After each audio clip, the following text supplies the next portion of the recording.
Okay, so soap opera fans, you know what I'm talking about. As many soaps start to fall by the wayside, there is one soap that is sticking around. We're talking about Days of Our Lives. And not only is it sticking around, but it's also revitalizing and bringing back some of the core members of the cast. And that brings us to our good friend, Drake Hogestyn. Thank you so much for being here this morning. Andy, thanks for having me. Now, you have been around with this show for so long, and back in 1986 is when you began with Days of Our Lives. And that's right.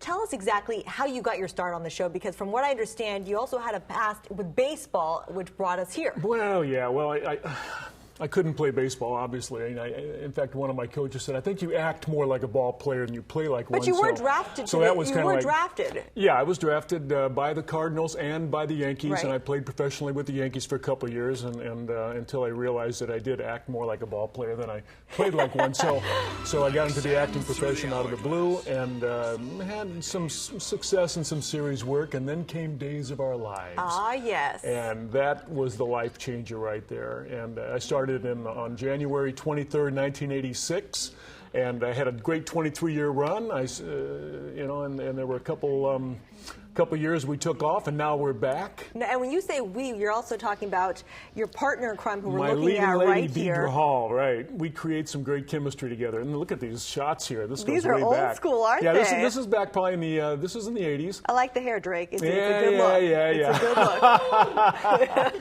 Yeah, I had all that going on. Look. Yeah. We had great storytelling back then. A lot of romance, a lot of heroic romance and intrigue and mystery. And what we're doing is we're bringing that back. Days has always been very progressive in trying to get different demographics and different eyeballs to watch. But one thing they really are going back to now is that audience who had an emotional attachment for certain characters. And that's really true when it comes to and soap it is. fans. It's a whole other level, isn't it? And the thing is, you'd like to try to get younger viewers to watch independently. And how do you do that? Well, the best way to do that is to keep the television set on. And a lot of the core audience that had turned it off for one reason or another are going to be turning it back on. And as long as that set is on, other eyeballs are going to be walking through that living room, and they're going to be like, what are you watching, Grandma? What are you watching, Mom? And that's when we got you. And they're going to say, that's a face we've seen for many, many years. Why do you think, I mean, you've managed to stick around in a business that's difficult to stick around for even a few years.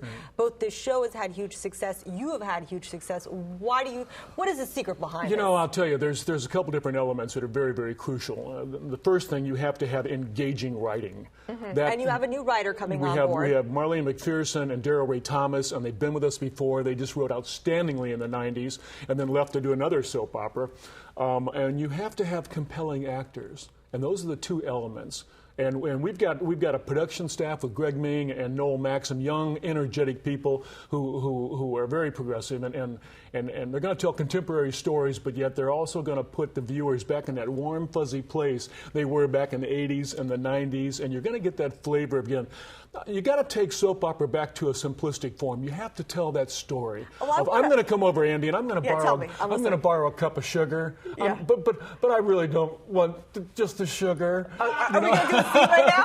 Are we going to do a scene? Because I'm ready for you, Drake. Okay, Let's go. All right, give us a preview, because there's a lot going to be happening over the course of the next couple of months. You're coming back. Deidre Hall is coming back. That's right. The show's going to get a whole new energy. That's I want right. a preview. Tell the soap fans at home. I know there's a lot of Days fans who want to know. I can just say that I can't tip story here, but we will have Christy Clark, Patrick Muldoon, Matt Ashford, some of the longtime favorites that the fans, the Jack and Jennifers, and the energy on the set right now when you walk on there, I mean, everybody is just beaming and smiling, and you feel this infusion that is coming on. And seriously, and a lot of times, the storylines have been a little bit darker, but now they're lightening up. They're lightening it up a little bit. They're lightening up. There's a lot of love. There's a lot of romance.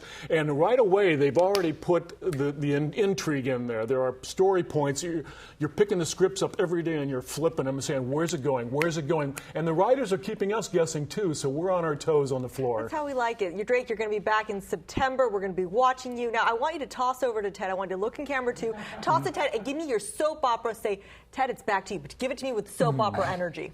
Soap opera energy. Yeah, do it. Ted, it's back to you, pal.